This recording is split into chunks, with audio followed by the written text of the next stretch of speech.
Futebol de Verdade com António Tadeia.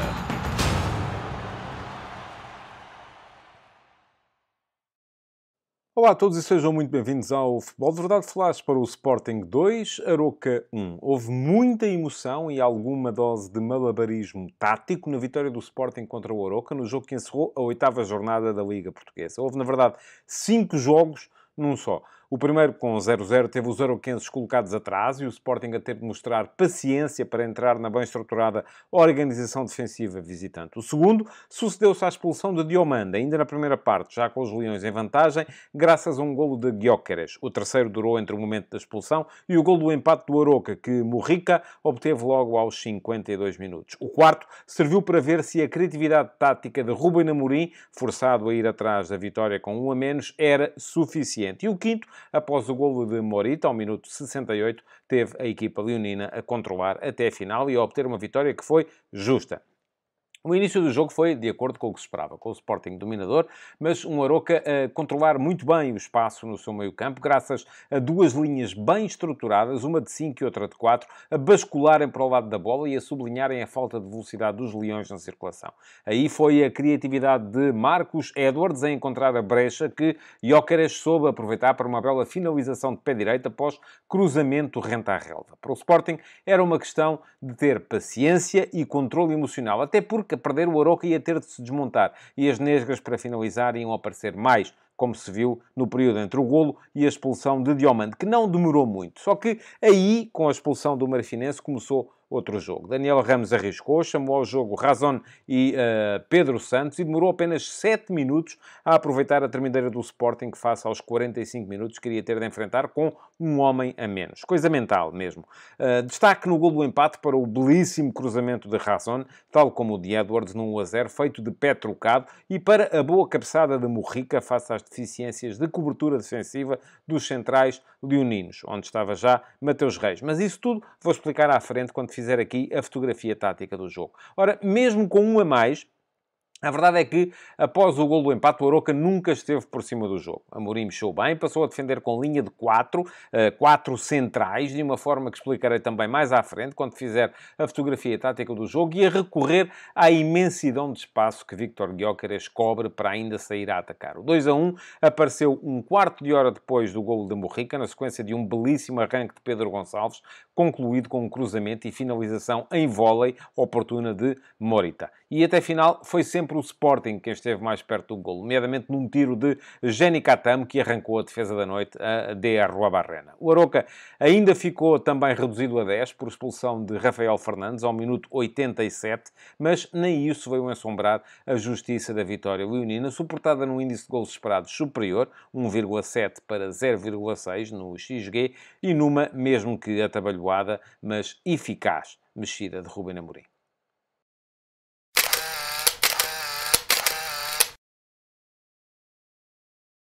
Foi um jogo muito complexo no plano tático e por isso há muita coisa para explicar aqui quando vos fizer a fotografia tática da partida. Ora, mas vamos começar por olhar para os 11 e para as alterações feitas por Ruben Amorim e Daniel Ramos nas duas equipas. No caso do Sporting, 3 nomes mudaram relativamente à equipa que na quinta-feira perdeu em casa com a Atalanta por 2-1. Saiu Mateus Reis no trio de defesas para entrar Seba Coates, que voltou à equipa. Saiu Ivan Fresneda, o ala direito, para entrar Ricardo Gaio, para jogar na mesma posição. E na frente saiu Paulinho para entrar Marcus Edwards, o que quer dizer que o Sporting voltou à frente de ataque um bocadinho mais móvel no apoio direto a Víctor Gyökeres. Gyökeres era o ponta de lança, tinha perto dele Edwards mais sobre a meia-direita, Pedro Gonçalves mais sobre a meia-esquerda, lá estão os tais atacantes exteriores de pé trocado, e depois atrás, à frente de Adan, do guarda-redes Adan, estava a tripla de centrais, a mais habitual esta época, Diomande, Coates e Gonçalo Inácio.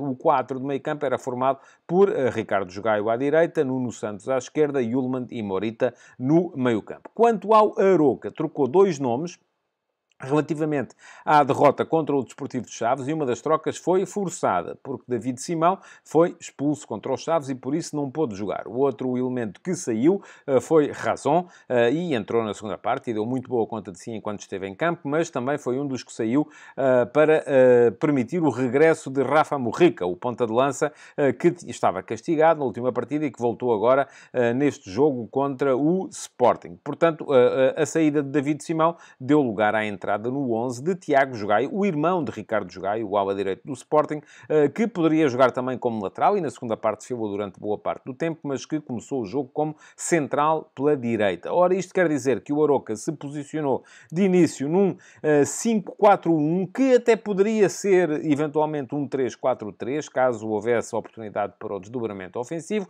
mas a verdade é que isso raramente aconteceu. Muito poucas vezes o Aroca se viu a atacar enquanto esteve a jogar 11 contra 11. Era Der Labarrena na baliza, depois tripla de centrais formada por Tiago Jogaio pela direita, Ravi Montero pela esquerda e Rafael Fernandes como central do meio. Milovanov era o defesa lateral direito e o Everson o defesa lateral esquerdo. Deveriam eventualmente forçar a subida pelos seus corredores, mas raramente o fizeram, enquanto a equipa esteve 11 contra 11. O meio-campo era formado por Oriol Busquets e Silá, e mais na frente, Cristo jogava pela direita, Trezza pela esquerda e Morrica era o ponta de lança. Sucede que Cristo e Trezza, que são dois jogadores de ataque, pouco apareceram na frente também, geralmente eram chamados, isso sim, a fechar as duas laterais à frente dos seus defesas laterais, de Milovanov e de Everson. Ora, isto durou e foi assim até ao momento em que o Sporting marcou, o Sporting a tentar quase sempre ladear esta organização defensiva do Aroca,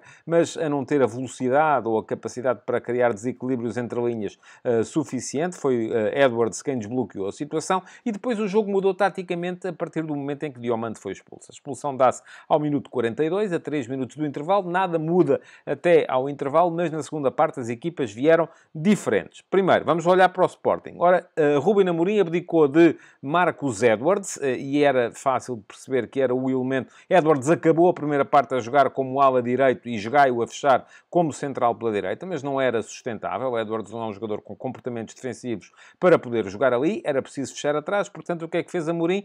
Abdicou de Edwards, passou a jogar numa espécie de 5-3-1, e havia quem dissesse na brincadeira que era quase um 5-3-2, porque Gyökeres na frente corria por dois, mas não, era 5-3-1, Gyökeres na frente, com Mateus Reis a funcionar como central esquerdo, Gonçalo Inácio passou para central direito, Coates central do meio e depois Jogaio a jogar de um dos lados e Nuno Santos a jogar do outro, com Pedro Gonçalves a baixar para a zona de meio campo e a formar tripla de médios com Yulman e Morita. Acontece que pouco depois o Aroca marcou e aqui o comportamento dos três centrais do Sporting não foi o ideal. Parece-me que a equipa claramente não estava a acertar na forma de estar, porque não sei se era porque Inácio estava habituado a ser o último central quando a bola vinha daquele lado e passou a ser o primeiro, se era porque Mateus Reis não apertou onde devia ter apertado, se era porque Coates não desfez o cruzamento muito bom, diga-se de passagem, de razão, quando devia ter feito, mas a verdade é que o golo entrou e com 1-1 Ruben Amorim foi forçado então a mudar. E o que é que fez?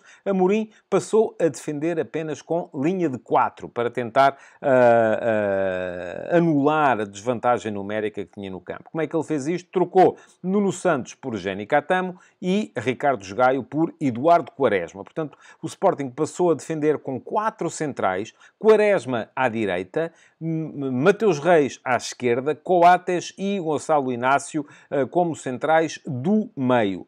Geni Catamo era depois uma espécie de ala direito que baixava no momento defensivo, mas que no momento ofensivo aparecia mais na frente. Portanto, o Sporting nessa altura a jogar em 4-4-1, vamos chamar-lhe assim, porque tinha Pedro Gonçalves no lado esquerdo, tinha Geni Catamo no lado direito, tinha Yulman e Morita no meio campo, campo e defendia com 4 centrais atrás. Isto durou até ao golo do Sporting, uma jogada de Pedro Gonçalves, precisamente no corredor esquerdo, com finalização de Morita bem dentro da área, e imediatamente, é curioso que as imagens televisivas mostraram isso, a partir do momento em que o Sporting marca, Ruben Amorim imediatamente dá ordem lá para dentro a dizer que quer outra vez linha de 5. O que é que isto significou? Que Geni Katam passou a comportar-se então como ala direito, coisa que tem feito com frequência na equipa do Sporting nesta temporada. E o Sporting voltou então ao 5-3-1, com Pedro Gonçalves perto dos médios e Gyökeres sozinho na frente, mas com Geni Katam já a funcionar como lateral. Daí até final, o Sporting ainda trocou Yulman por Bragança, ao minuto 82, para tentar ter mais bola, e 2 minutos do fim, aos 88, na sequência da expulsão de Ricardo Fernandes, na equipa adversária, de Rafael Fernandes, perdão, na equipa adversária, acabou por substituir Quaresma, que tinha entrado ao minuto 58, saiu aos 88. Esteve apenas 30 minutos em campo e eu percebo esta alteração no sentido em que as coisas tinham mudado. Por um lado, o Sporting estava naquele momento já em 10-10. Por outro lado, a entrada de Quaresma fez muito sentido numa lógica de linha de 4, porque ele já tinha sido ele a jogar por ali como uma espécie de lateral direito adaptado, vamos chamar-lhe assim, quando o Sporting jogou com linha de 4 na pré-temporada. Naquele momento, o Sporting já estava a jogar com linha de 5 e, portanto, fazia mais sentido ter Luís Neto. Foi isso que fez Ruben Amorim, chamando então Luís Neto, e o Sporting acabou o jogo então com uma linha de 5, com 3 centrais, e com Geni Katam de um lado e Mateus Reis do outro. Ora, no caso do Aroca, as trocas foram no sentido de ir atrás do resultado. Logo ao intervalo, saiu o lateral direito, Milovanov, para entrar Razon. Razon foi colocar-se do lado esquerdo e saiu ainda Uri Busquets para entrar Pedro Santos. O Aroca manteve a sua lógica, mas a linha de 5 com que defendia atrás muitas vezes era transformada em linha de 4, porque Tiago Jogaio avançava pelo seu corredor, porque o Aroca sentia que não precisava de tanta gente atrás face à inferioridade numérica do adversário. A partir do momento em que voltou a estar a perder, Daniel Ramos trocou Treza por Puche, e aqui foi mais para refrescar, porque Puche foi colocar-se também no corredor esquerdo do ataque, e depois, nessa altura, Razon, que estava a jogar pela esquerda, veio jogar como uma espécie de segundo avançado, livre entre linhas, atrás do ponta de lança Morrica, só que Razon depois acabou por se magoar e teve que ceder a vez a Bukia. Foi essa a forma com que Daniel Ramos atacou a ponta final do jogo, mas sem conseguir criar desequilíbrios, mesmo quando estava a jogar com um a mais.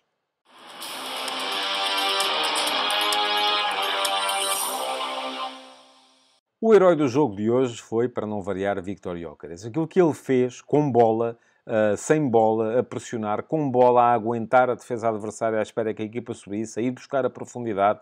Marcou um belíssimo golo. O primeiro golo do Sporting é da sua autoria e é muito bom. Esteve ainda na origem da maior parte dos lances de ataque do Sporting quando a equipa esteve em inferioridade numérica. Foi um poço de energia e acabou por valer, de facto, por 2 na frente de ataque. Mas não foi o único a estar bem na equipa. Marcos Edwards, naquela fase inicial em que era preciso lutar contra a belíssima organização defensiva do Aroca, foi quem trouxe mais chama, mais criatividade ao ataque do Sporting. Pedro Gonçalves esteve bem na segunda parte a fazer ali um híbrido entre terceiro médio e extremo esquerdo na equipa leonina, tal como esteve sempre muito bem também Morita. Bem no jogo Coates, a mostrar a importância que tem para a equipa na sua organização defensiva. Quanto ao Aroca, DR Labarrena ainda fez uma enormíssima defesa, a remate de Geni Katam, a impedir na altura o 3-1, mas parece-me que o melhor os melhores, vamos chamar assim, 2, Morrica esteve muito bem, e no período em que esteve em campo, e não foi muito tempo, ele entrou ao intervalo e acabou por ter de sair magoado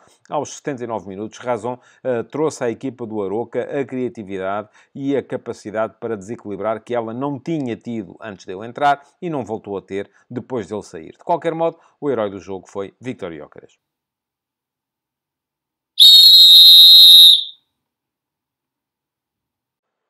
O jogo acabou por ser muito interessante em função da sua dimensão tática, mas para isso não contribuiu de forma alguma o árbitro, o António Nobre, que foi fraco e acabou por estar... Podia ter tido influência séria no resultado porque expulsou mal Diomande ao minuto 42. Já o primeiro cartão amarelo, que é mostrado tanto a Diomande como a Murrica, por causa de um desentendimento que não teve nada de rigorosamente grave no seguimento de uma falta, esses dois cartões amarelos pareceram-me excessivos e depois o segundo cartão amarelo mostrado a Diomande num lance em que é o adversário quem vai com a cara de encontro ao braço do defesa do Sporting, esse então é absolutamente despropositado. António Nobre chegou ao intervalo tendo apitado 6 vezes para marcar 6 faltas e já tinha 3 faltas para cada equipa e já tinha mostrado 4 cartões amarelos aos jogadores do Sporting e 1 cartão amarelo aos jogadores do Aroca. Portanto, em 45 minutos marcou 6 faltas e deu 5 cartões amarelos e 1 cartão vermelho. É demais. E acabou por... podia ter estragado o jogo, não o estragou, porque o jogo acabou por ser até interessante devido à sua dimensão tática. De resto, parece-me que essa expulsão, que com certeza alguém lhe há de ter dito, porque as coisas se sabem durante o intervalo que tinha sido injustificada, acabou por condicionar altamente a performance de António Nobre na segunda parte, em que, precisamente, eu dá-me ideia que ele, a partir de determinada altura, já mostrava cartões amarelos por tudo e por nada. E isto para quê? Para tentar dizer no final, com certeza, nem que seja a sua própria consciência, que tinha mantido um critério uniforme ao longo da partida. Não é preciso mostrar tantos cartões amarelos.